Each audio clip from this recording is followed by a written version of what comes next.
कि जो लोग चाहेंगे हरियाणा सरकार की नौकरी में आने के लिए उन सबको गारंटेड नौकरी दी जाएगी, कोई खाली नहीं रहेगा, इसकी हम गारंटी लेते हैं। जब तक वो वापस आएंगे क्या मुख्यमंत्री रहेगा?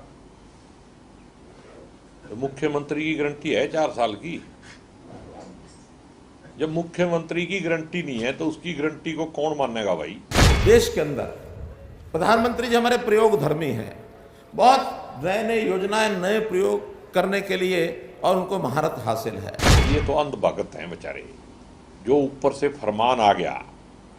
ऊपर से फरमान ये है कि देश को बर्बाद करना है। देश के नौजवान जो हैं वो इस लायक नहीं रहने चाहिए कि वो लोकतंत्र और संविधान के साथ कोई खिलवाड़ हो तो उसके लिए आवाज़ उठा सके। एक एक करके सबको ख़त्म किया जा रहा है। 75% जो लोग वापस आएंगे उनको हरियाणा सरकार की नौकरियों में, यानी उनको खपाना, उनको लेना, उनको सुरक्षित नौकरी देना, ये बहुत कठिन नहीं है। खट्टर साहब, आप तो मुख्यमंत्री हो, आप अग्निवीर को तो छोड़ दो।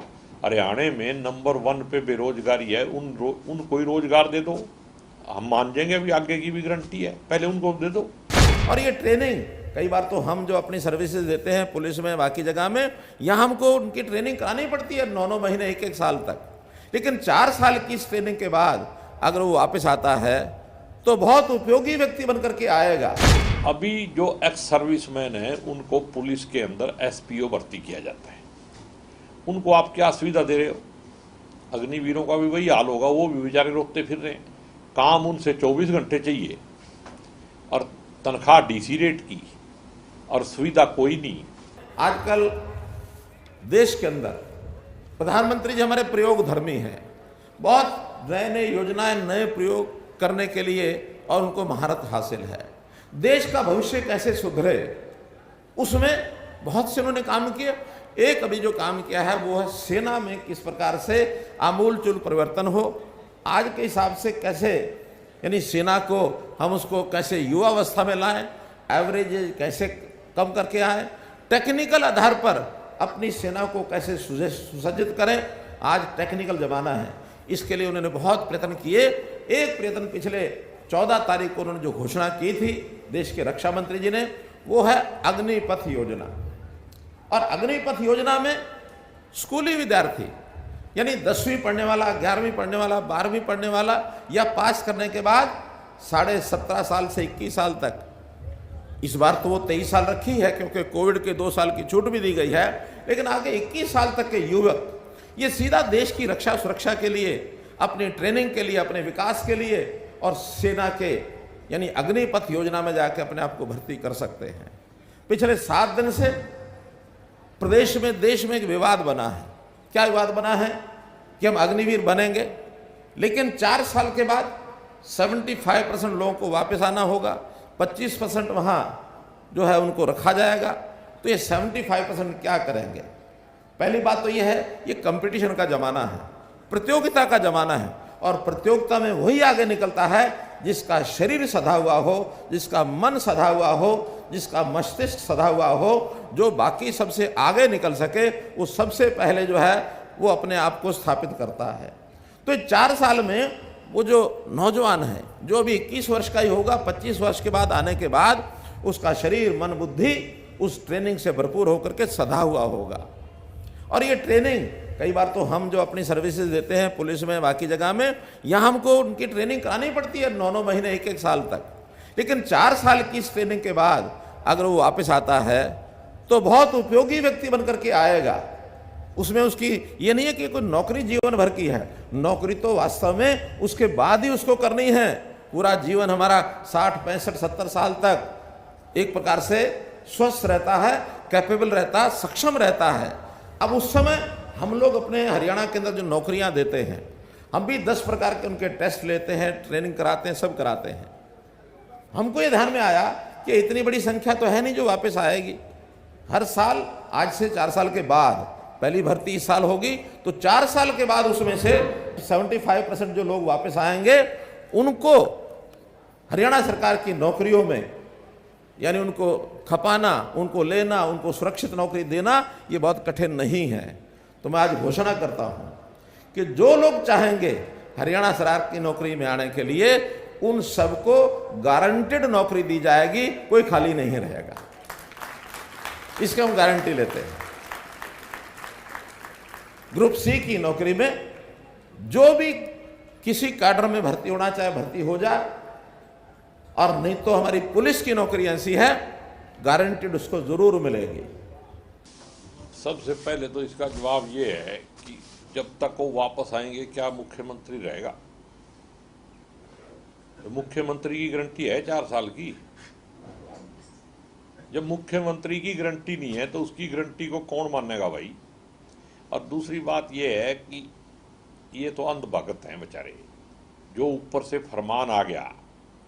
ऊपर से फरमान ये है कि देश को बर्बाद करना है, देश के नौजवान जो हैं वो इस लायक नहीं रहने चाहिए कि वो लोकतंत्र और संविधान के साथ कोई खिलवाड़ हो तो उसके लिए आवाज़ उठा सके। एक एक करके सबको ख़त्म किया जा रहा है।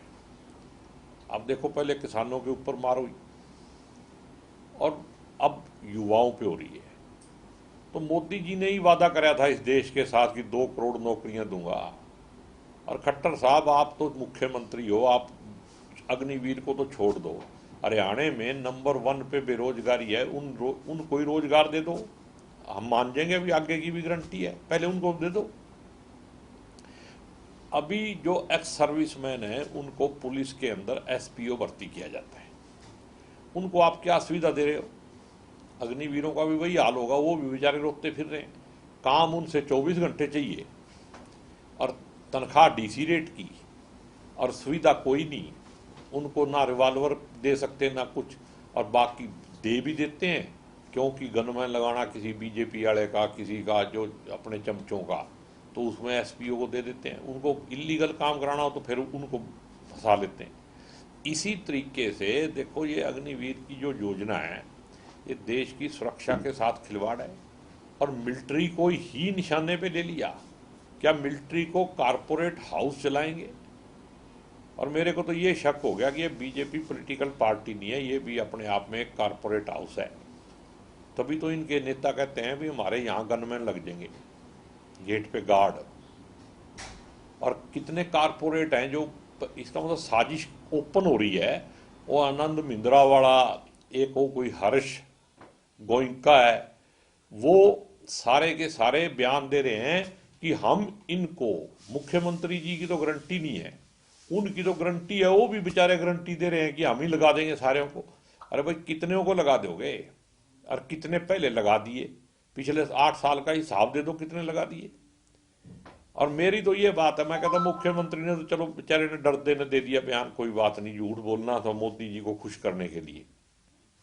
लेकिन क्या मतलब मुख्यमंत्री जी ये बताएंगे कि पहले बेरोजगारी में हरियाणा नंबर 1 क्यों हुआ? किसकी गलती है 8 साल से? विधायक जी, जो कई नेता, देखो, मैं तो, मेरे अभी रास्ते में कह रहा था, हरियाणा का आदमी है वो, भाई उसको इतना बड़ा अफसर कैसे बन गया? उसको अपनी मिलिट्री के जवानों से ही प्यार नहीं है। जो असली जर्नैल वो होता है जो अपने जवान को प्यार करे, जो देश के लिए लड़ता है और मरता है। कोई अफसर कितने मरते हैं? परसेंटेज देखो आप, 1% भी नहीं। और जवान कितने मरते हैं? वो आदमी जो जनरल रहा, खुद के 6 महीने के टाइम के लिए कोर्ट तक लड़ता रहा, और उसने मिलिट्री का पूरी मतलब शानो शौकत ही खत्म कर दी थी, जर्नैल पद का ही उसने मतलब डिग्रेड कर दिया। वो आदमी ऐसे बयान दे रहा है। और ऐसे घटिया आदमी जितने घटिया बयान देंगे उतने बीजेपी में प्रमोशन होगी, तो देना चाहिए उनको। दुष्यंत चौटाला उप मुख्यमंत्री ने कल अमित शाह से मुलाकात की थी, आप कैसे देखते हैं? देखो, अब चाहे ये अमित शाह से मिले और चाहे अमित शाह के बापू से मिले, दुष्यंत चौटाला ने जो हरियाणा की जनता के साथ धोखा किया है ना, उसका खमियाजा तो भुगतना पड़ेगा। देखो, जो अपनी बरादरी से, समाज से धोखा करता है उसको तो भगवान भी माफ नहीं करता। जनता तो जनता है, और जनता माफ क्यों करेगी? अब ये कह रहे भाई वहां गए, अब कल इनका अध्यक्ष है निशान सिंह जी, सरदार जी बयान दे रहे थे बराड़ा साहब ने हमारी मदद नहीं करी। अरे पूरे यहाँ पे एक बराड़ा साहब टुहाने का केस क्यों ले रहे हो? कहाँ पे जेजेपी और बीजेपी इकट्ठे इलेक्शन लड़ रही है? गुल्ले से भी यही बयान आ रहा है। संध में भी जेजेपी ने अलग कैंडिडेट खड़ा कर रखा था, बीजेपी का अलग कैंडिडेट था। तो ये गठबंधन तो माल छाल पीने का था। मेरे ख्याल माल पूरा हो गया या खत्म हो गया। अब देखो थोड़े दिनों में आखिर में तो पत्ते चाटने पड़ेंगे। तो आपको लगता है कि सरकार खतरे में, हरियाणा की भी? सरकार को खतरा नहीं, सरकार को तो इतना बड़ा खतरा है, मौलिक मतलब अगर सिस्टम से देखें तो फिर तो सरकार है ही नहीं है। इस सरकार का कोई दीन अमान है? कुछ भी ऐसा काम नहीं है। आप मेरे को बताओ कोई ऐसी पॉलिसी आई, कोई ऐसी चीज आई जिसमें पिछले 2.5 साल में जो नई सरकार आई है, 2.5 साल के अंदर कितनी बेरोजगारी दर डाउन आई, कितनी बढ़ गई, आप इसको चेक कर लो। हर जगह स्कीम देंगे, रोज की रोज ऐप बढ़ा दी नई, जो डीसी रेट पे लगते थे वो भी खत्म कर दिया, जो ठेकेदार सिस्टम बनाया उसमें से सबसे पहले रिजर्वेशन खत्म करी। ठेकेदार सिस्टम बनाने का एक कारण था सबसे बड़ा भी जो SC ST की रिजर्वेशन थी वो ऑटोमेटिकली खत्म हो जाती है उसमें, क्योंकि वो संवैधानिक पद नहीं, वो सरकारी नौकरी नहीं मानी जाती। तो अब सुप्रीम कोर्ट में एफिडेविट देने के बाद भी केंद्र की सरकार ने दोबारा से ज्वाइंट सेक्रेटरी लगा दिए। ये सरकार जो है संविधान के हिसाब से नहीं चलती है, ये तो धार्मिक नशे की जो गुंडागर्दी है उसके हिसाब से चल रही है। और ये कब तक नशा रहेगा? जैसे लंका वालों का उतर गया ना धार्मिक नशा, देखा ना आपने वहां, इसी तरीके से थोड़े दिनों में यहां भी उतरने वाला है, क्योंकि देश बर्बादी की कगार पे है। पेट्रोल डीजल खत्म होता जा रहा है, पहले तो महंगा होता जा रहा था, अब कह रहे हैं कि 40% कोटा देंगे। अगर 40% कोटा देंगे तो फिर 60% गाड़ियां भी खड़ी करनी पड़ेंगी। तो जीरी लगाने वाले को, ट्रैक्टर वाले को भी कैसे दोगे? फिर कैसे वो जीरी लगाएगा? किसान को भी आप 40% ही दोगे। ये इस तरह की बातें अब चलनी शुरू हो गई हैं और धीरे धीरे पूरा इकोनॉमिक सिस्टम जो है उसको तो इन्होंने ध्वस्त कर दिया, महंगाई बढ़ा दी, किसान को मार दिया। अब नौजवानों को मारने की स्कीम चल रही है और देश जो है बड़े बड़े घरानों के पास गिरवी रखने का टाइम आ गया। और सबसे बड़ा जो कारपोरेट ऑफिस है वो बीजेपी का है, दिल्ली में जाके देख लो।